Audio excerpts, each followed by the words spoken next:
Hello guys, तो मैं ले आया हूँ बॉडी बिल्डिंग की बहुत सारी नई अपडेट्स। और आज की फर्स्ट अपडेट में हम बात करेंगे ब्रैंडन हेनरिक्सन की, जो कि इस वक्त हैं 6 weeks out. Yes guys, 6 weeks बचे इनके नेक्स्ट शो में पिट्सबर्ग प्रो में, और एक लंबे टाइम के बाद यानी कि 1 साल के गैप के बाद अब he is coming back.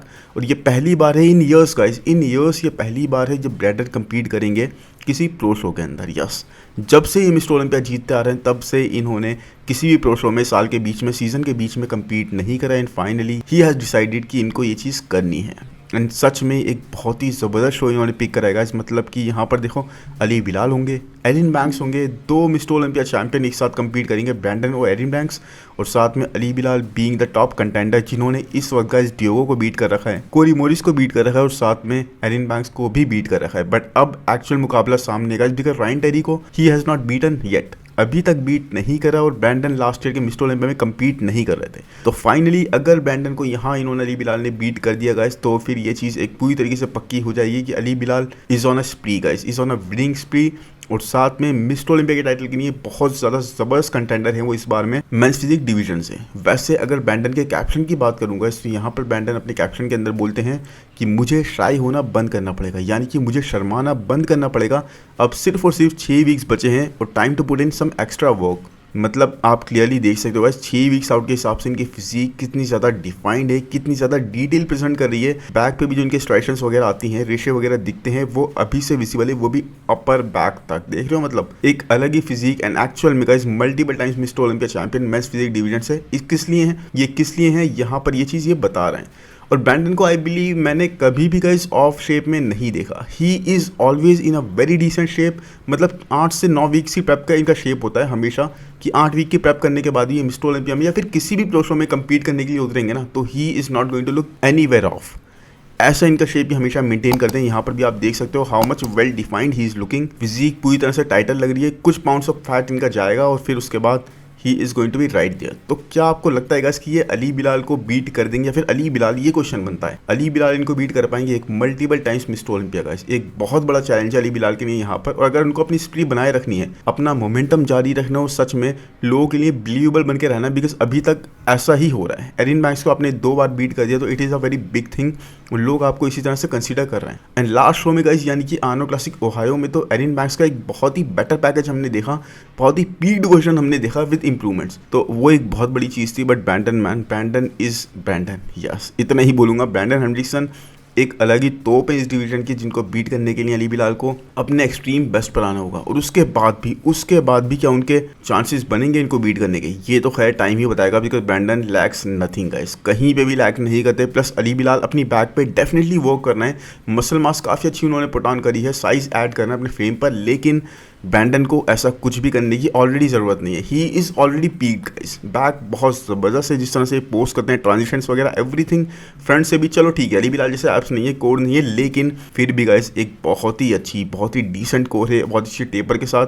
Plus he is a challenge guys, मतलब he is going to be a really big challenge. चाहे अब ये नीचे उतर रहे हो और अली बिलाल ऊपर चढ़ रहे हो, लेकिन उसके बाद भी ये एक बहुत बड़ी ऑब्स्टिकल है जिनको बीट करना होगा अगर मोमेंटम बनाए रखना है। प्लस लोगों की बातों में या फिर लोगों के दिमाग में, जहन में इस तरह से उतरना है कि yes, I am going to be the next men's physique champion, Ryan Terry को बीट करके। बट सबसे पहले ब्रैंडन को बीट करना। और ब्रैंडन तो मैन लग रहे हैं टोटली अनबीटेबल इन अपडेट्स के हिसाब से। एक अलग ही शेप, अलग ही फिजिक कैरी करते हैं और एक बहुत ही ज़्यादा मैच्योरिटी वाली। देखो मसल्स देखो इनके कितने डेंस दिखते हैं, बहुत ही मैच्योरिटी विद टाइम ना। मतलब काफ़ी सालों से, आई थिंक 10-1 साल से कम्पीट करते आ रहे हैं, तो मसल मैच्योरिटी बहुत ज़्यादा इनके फ्रेम पर ऐड हो चुकी है। And that is going to benefit him really really well. वो टाइटनेस फिजिक में इनकी दिखाई देती है। लैट्स देखो यहाँ पर इस पोस्ट के अंदर किस तरह से दिख रहे हैं, even from the front guys, even from the front. So anyways, आप बताना पिट्सबर्ग प्रो के शो को लेके आप कितना एक्साइटेड हो। मतलब ये शो तो क्या करने वाला है इस बार, हर एक लाइनअप में ज़बरदस्त मुकाबले हमें देखने को मिलने वाले हैं।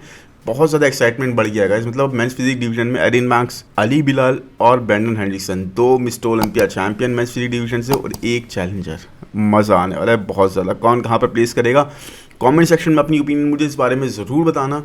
बाकी अब अगर चले इसके बाद नेक्स्ट अपडेट पे गाइस, तो वो है रवि पवार की, और इनको मैं काफ़ी लंबे टाइम से कवर करने की ट्राई कर रहा था, बट वही है गाइस, अपडेट्स इतनी ज़्यादा आ रही थी और प्लस शोज़ भी एक के बाद एक होते जा रहे थे, तो I did not get any time to cover him. But सच में इनको कवर करना बहुत ही ज़्यादा ज़रूरी है, बिकॉज आपको याद होगा लास्ट जब इन्होंने कम्पीट किया था और प्रो कार्ड जीता था, तभी से I have been a very big fan of him because of his physique guys. जिस तरह की फिजिक ये कैरी करते हैं ना, मतलब अगर इनकी मैं लेटेस्ट अपडेट दिखाऊँ आपको तो देख लो मैन, कितना क्वालिटी डेंस मसल है। शोल्डर्स पे अभी से स्ट्राइशंस वगैरह विजिबल हो रही हैं। Chest I am really loving it. Chest देख रहे हो आप, क्या फुलनेस है चेस्ट की, बिल्कुल राउंड डेंस, एक बिग फ्रेम जो होता है ना, बिग चेस्ट, वो चेस्ट विजिबल है इनके पास, और सच में मज़ा आ रहा है इनकी फिजिक को देख के। शो के अंदर अभी भी बहुत ज़्यादा टाइम बाकी है, रोड टू ओलंपिया ये बोल रहे हैं, यानी कि इनको कम्पीट करके क्वालिफाई करना है मिस्टर ओलंपिया के लिए। And I really don't think इनको कोई प्रॉब्लम इतनी ज़्यादा आनी चाहिए, बिकॉज सच में एक एक्चुअल क्लासी फिजिक जो होती है ना, बहुत ही ज़्यादा decent.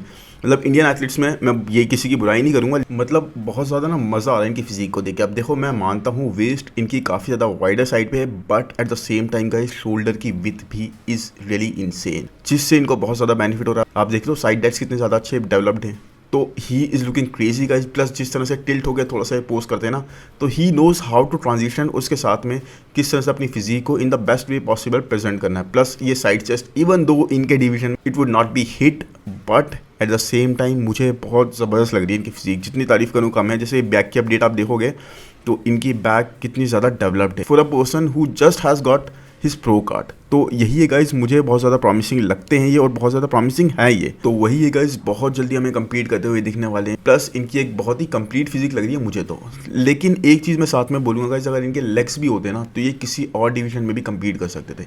He has that crazy potential. Plus इनके फ्रेम पर जैसा मसल है ना, पता लग रहा है कि मसल बहुत ज़्यादा अच्छी गेनिंग एबिलिटीज़ इनके पास अवेलेबल हैं, तो इनका फ्रेम बहुत जल्दी मसल मास और पुट ऑन कर सकता है। And it actually wants to grow even more. Yes guys, ये ज़्यादा ग्रो करना चाहते हैं और ज़्यादा इनके मसल्स इस तरह से डिफाइंड है, इस तरह से डेवलप्ड हैं।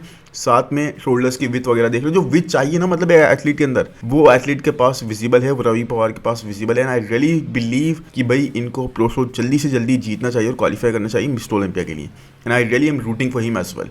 बाकी आप बताना कमेंट सेक्शन में आपको क्या लगता है कि रवि पवार इस बार मिस्टर ओलंपिया के लिए क्वालिफाई कर पाएंगे, या फिर इनको इस शो के बाद में यानी इंडिया वाले शो के बाद में भी और शोज़ में कम्पीट करना पड़ेगा या करना चाहिए।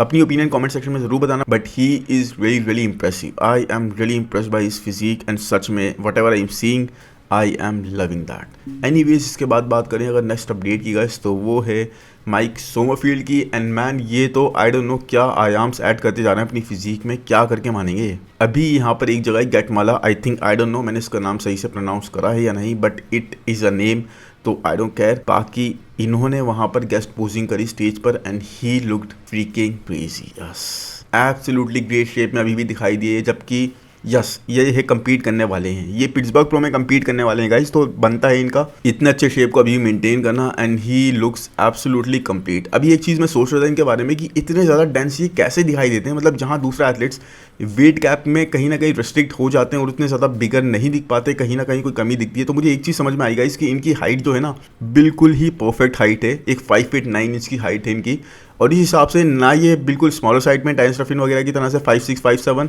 ना ये क्रिस बम्स्टेड की तरह से 6'1", 6 फीट के हिसाब से नहीं गाइस, बिल्कुल in the middle of the centre इनकी हाइट है, और वहाँ पर इसी हिसाब से इनका फ्रेम बहुत ही ज़्यादा कंप्लीट लगता है। लेग्स देखो यहाँ पर मैन, कैसी स्ट्राइशंस अभी तक विजिबल हैं, जबकि इनके शो में अगर हम देखें एक तरीके से तो अभी 6 वीक्स बाकी हैं। He is actually nailing it. और जिस तरह से ओपन डिवीजन में हम सैमसन और डायरेक्ट को देखते हैं ना कि वो दोनों जाकर प्रमोट कर रहे हैं बॉडी बिल्डिंग को हर एक जगह पर, उसी तरह से गाइस क्लासिक डिवीजन में माइक सोमरफील्ड भी कर रहे हैं, क्योंकि इनको पता लग चुका है कि क्रिस बम्स्टेड के शूज़ को अगर फिल इन करना है, अगर स्टेप इन करना है उनके अंदर, तो इनको हर एक चीज़ करनी पड़ेगी जो क्रिस बम्स्टेड या फिर दूसरे सारे टॉप के बॉडी बिल्डर्स करते हैं। अब देखो, वो तो बहुत ही ज़्यादा प्रमोशन करते थे, बहुत ही ज़्यादा अवेलेबल रहते थे, बहुत ज़्यादा पॉडकास्ट अटेंड करते थे, वहाँ तक मैं पहुँचने इनको सोच भी नहीं रहा या फिर ये भी सोच रहे होंगे। लेकिन eight the same time he is trying his best, जहाँ पर भी अवेलेबल हो सकते हैं, जैसे भी अवेलेबल हो सकते हैं, और जैसे भी IFBB को या स्पोर्ट को सपोर्ट कर सकते हैं, प्रमोट कर सकते हैं, he is doing that and with a great physique guys. मतलब इसमें कोई डाउट नहीं है मुझे कि अगर ये जीत जाए या फिर टॉप 3 के कंटेंडर या टॉप 2 में रह जाए मिस्टर ओलंपिया में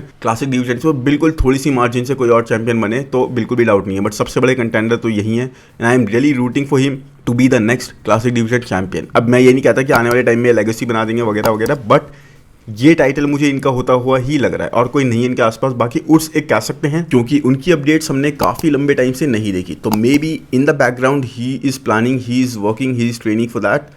लेकिन हाँ, जब उनको देखेंगे तो मुझे उनसे भी बहुत ज़्यादा एक्सपेक्टेशन है कि उर्स भी बहुत कमाल कर सकते हैं, बिकॉज इस बार वो जैसा ट्रेन कर रहे हैं ना, ही इज़ लुकिंग क्रेजी बिग, साथ में अपनी कंडीशन को, अपने शेप को मेंटेन करते हुए, तो that is something very new for him. और साथ में लास्ट ईयर जैसी इंप्रूवमेंट्स हमने उर्स की देखी थी, एक बार बीट होने के बाद, मतलब प्लेसिंग में गिरने के बाद आर्नोल्ड क्लासिक से जिस तरह से वो मिस्टर ओलंपिया में आए थे, उस सबको बीट करते चले गए थे, वो एक कमाल की चीज़ थी। एनीवेज गाइस, आप बताओ माइक समरफील्ड की फिजिक आपको कैसी लग रही है? बाकी आप क्या एक्सपेक्ट करते हो कि ये मिस्टर ओलंपिया में इस बार क्लासिक का टाइटल जीतेंगे या फिर पिट्सबर्ग प्रो में इनको कोई बीट कर पाएगा?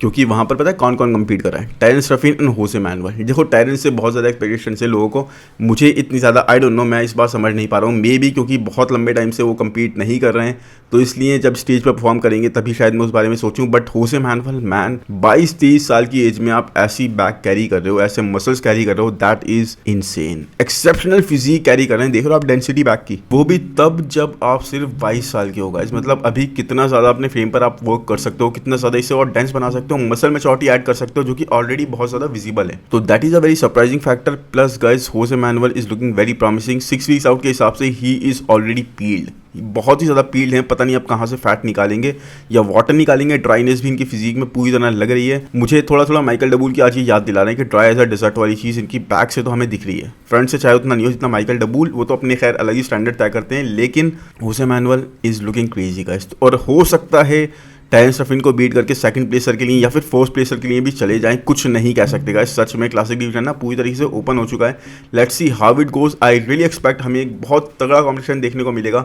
यहाँ पर लोगन फ्रैंकलिन भी अगर कंपीट करते तो मजा आता और ज़्यादा, लेकिन वो कंपीट नहीं कर रहे हैं। Anyways let's see how it goes for him, how it goes for classic division, और हमें कौन कंटेंडर की तरह दिखता है, क्योंकि अभी तक तो माइक बने हुए देखो। लेकिन अगर माइक को किसी ने बीट कर दिया ना, तो गेम पूरी तरह से यहाँ का भी ओपन हो जाएगा, फिर कहीं से भी कहीं तक कोई भी चैंपियन बन सकता है, कोई भी कंटेंडर बन जाएगा, और सबके लिए इसी तरीके से होगी। तो ये एक एक्साइटमेंट बना देगा, एक्साइटमेंट का फैक्टर ऐड कर देगा शो में, और यही चीज मैं देखना चाहता हूं। बाकी आप बताओ होसे मैनुअल की फिजिक आपको कैसी लग रही है और कितने ज्यादा प्रॉमिसिंग ये आपको लग रहा है। बाकी अब इसके बाद चले नेक्स्ट अपडेट पे गाइस, तो वो है बिग रैमी की। और बिग रैमी अभी दिखाई दिए गाइस, ये शायद उम्रा करने गए हुए थे सऊदी अरब, और वहां पर मतलब मुझे ये चीज नहीं दिखानी थी कि ये उम्रा करने गए हैं या क्या रिलीजियस कोई भी एस्पेक्ट, बट जो चीज मुझे यहाँ दिखानी थी गाइस, वो आप देख सकते हो कि इनके बराबर में जो लोग चल रहे हैं और वहीं पर बिग रैमी जो चल रहे हैं, मतलब he is looking like a monster guys, पूरे मॉन्स्टर लग रहे हैं। एक दैत्य होता है ना, राक्षस की तरह यहाँ दिखाई दे रहे हैं। मतलब फ्रेम पे मसल देखो कितना ज्यादा है, कितना ज्यादा गोश्त, सब बच्चे जैसे लग रहे हैं इनके, एक अलग ही एलियन टाइप, एक अलग ही दूसरे आइलैंड से आ गए हो जैसे कोई, वैसे लग रहे हैं यहाँ बिग रैमी। प्लस इनके ट्राइसेप वगैरह, मतलब काफी क्लोजअप का शॉट है,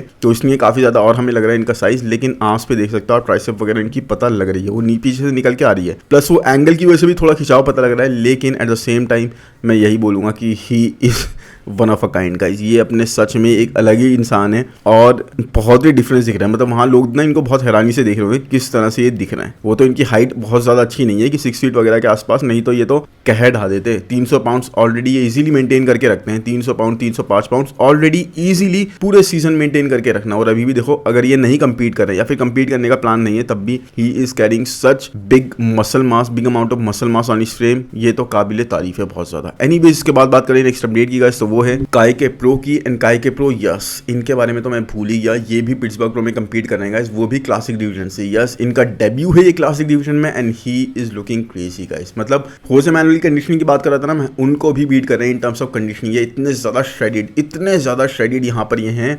और 6 वीक्स आउट के हिसाब से फाइबर्स वगैरह आप देख सकते हो, ग्लूट्स पे भी पूरे प्रॉपर लाइंस पड़ रही हैं, फाइबर्स विजिबल हैं, हैमस्ट्रिंग पूरी तरह से खिंची हुई है, बहुत अच्छी लाइट डेवलप कर ली है इन्होंने, ये तो अच्छी बात है कमाल की। प्लस इनका चेस्ट गाइस, क्रेजी, हर एक मसल वेल डिफाइंड है। बैक हमने इनकी नहीं देखी, लेकिन हाँ हर एक मसल, चेस्ट वगैरह, स्ट्रैक्शंस वगैरह कमाल की दिखाना है। तो may be he is also a challenger, या फिर टॉप 3 टॉप 4 की बैटल में रह जाए। लेकिन काइके इज लुकिंग वेरी प्रॉमिसिंग। इनका फर्स्ट शो है, इसलिए बहुत ज़्यादा एक्सपेक्टेशंस तो मैं नहीं लगाऊंगा, लेकिन लैट्स वगैरह देखो किस तरह से फ्लेयर करते हुए आ रहे हैं। तो बहुत ही कंप्लीट फिजिक गाइस, बहुत ही ज़्यादा complete physique. And I really believe कि इनको शायद मेंस फिजिक से ज़्यादा इसी डिवीजन में कंपीट करना चाहिए था, because he is carrying crazy amount of muscle. Aesthetics कहीं से भी कमी नहीं है, स्ट्रक्चर बहुत ही ज्यादा क्लासिक लग रहा है। प्लस जो स्ट्राइशंस वगैरह आ रही है ना हर एक मसल के अंदर, जो डिटेल आ रही है, देखो यहाँ पे आर्म्स वगैरह के अंदर भी कैसी डिटेल्स हैं, हर एक मसल कट रहा है, तो वो चीज़ बहुत ही कमाल की है। बैक पे भी बहुत अच्छी डिटेल्स होंगी, मुझे पूरी तरह से श्योर है। वैसे अभी हम टैंक टॉप के अंदर देख रहे हैं तो क्लियरली इतना नहीं बोल पाएंगे, बट मुझे लग रहा है क्योंकि ट्राइसेप्स वगैरह भी देखो कैसे हर एक मसल डिफाइंड है, हर एक मसल डिटेल प्रेजेंट कर रहा है, तो that is really really appreciable. And I really hope guys ये वीडियो आपको पसंद आया होगा। पसंद आए तो प्लीज लाइक कर दो यार, चैनल को सब्सक्राइब कर दो, कमेंट सेक्शन में जरूर बताओ कि अपडेट्स कैसी लगी और किसकी अपडेट्स